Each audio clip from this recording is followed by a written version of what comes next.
But it is funny though, in like that idea of, because I don't know the actual statistics of it, but in the idea of like we're talking about social pressures and like traditions and how those things can be like what we just talked about, a negative, put you in a space that is not the best mindset for you to be in order to actually find like a fulfilling relationship. Isn't there like a statistic somewhere that arranged marriages have like a super high rate of like success and like no divorce, and like granted, 70%, 60 to 70% of all it's arranged crazy. marriages last versus 50%. Yeah.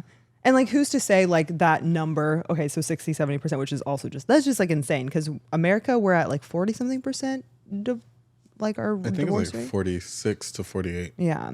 I don't look at those statistics like ever. Yeah, every so often it comes across my Twitter. Honestly, is where Clearly, I find it. I don't want to be married anyways. Moving on. Anyways, and who's to say like a number like equates to a healthy relationship, right? That all these those arranged marriages are healthy, fulfilling relationships. But it is interesting that, you know, people who are like participating in arranged marriages, which is a tradition that has lasted the test of time with humanity, that those marriages are much more successful than those who are kind of operating on a more like modern context, right? Of like engaging in relationships. Which goes to the positive side of tradition, right? Arranged marriages are people that are in charge of you, your parents, coming together and assessing you as an individual, and finding a person that matches with you. Yeah. I don't trust my parents to do that for me. I was going to say, not me neither. They Right? didn't take the time to get to know me as a child. That part 100%. Wow. It's a moment of silence for that, Damn, like right. heaviness. Yeah. Like, yeah, man. Oof. Anyways.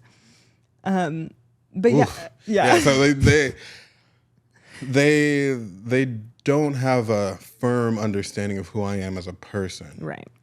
But that's not to say that their understanding of what I would need and their understanding of what I could enjoy is wrong, because they raised me for 18 years and I had a pretty good life for the most part. So that being said, if me as a 15-year-old and my parents, as however old they were when I was 15, they are talking to another parent who has another 15-year-old. It's like, my son is this, that, and the other. I see he has this. They like know your weaknesses way more than you do at that age, right? Right, 100%. If they gave them to you, but it's okay. Yeah. That's neither here nor there. Oh my God. Neither here. Anyways, moving on. So they know, they're very familiar with them. Right, they're very trust me, we know. And then vice versa. In that discussion between adults, you can guide the youth in a direction that is much more significant than you trying to figure that out on yourself and making mistakes on the way. Because what you do, whereas your parents are like judging your weaknesses and your strengths in relation to what another person is, because they have the adult context to do that. Yeah. You're judging it based on what you want and what you think you desire, based on whatever media you've been seeing. Hopeless romance, especially as a high schooler, 18-year-old, whatever. Oh, 100%. And you are defaulting to a person that makes you feel a certain way, not even having the ability to assess whether or not they would make a good partner, a good husband, and why should you be able to do that as a child, basically. Right. And also too, like in those arranged marriages, they're looking within their community, within people of families of a similar culture, and which is a huge factor. Right. Like having an understanding with your partner of like ways that you grew up, and just an understanding of like lifestyle, et cetera, et cetera. Experience. Are you shared experience, sometimes shared faith, right? Like all these things are automatic because you grew up in the same sorts of communities, right? And so one who would have like that struggle of being with someone who like, you don't understand me, I come from this background, you don't get it. That's just, you typically just kind of not even a thing, right? In those situations. And then two, on top of that, you have the same socioeconomic background, probably. Same faith, same religion, like you're saying. Same values. Like all those are the things that people argue about. Those are the things that break marriages. Right. So all of that just taken care of. Right out the gate. Just really have to worry about whether or not you're into this person. Right. And that's such an easy thing to do. Wait, take that back. It's a natural thing to do.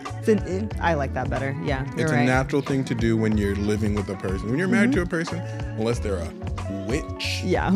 Replace a W with a B. Yeah, damn. Okay.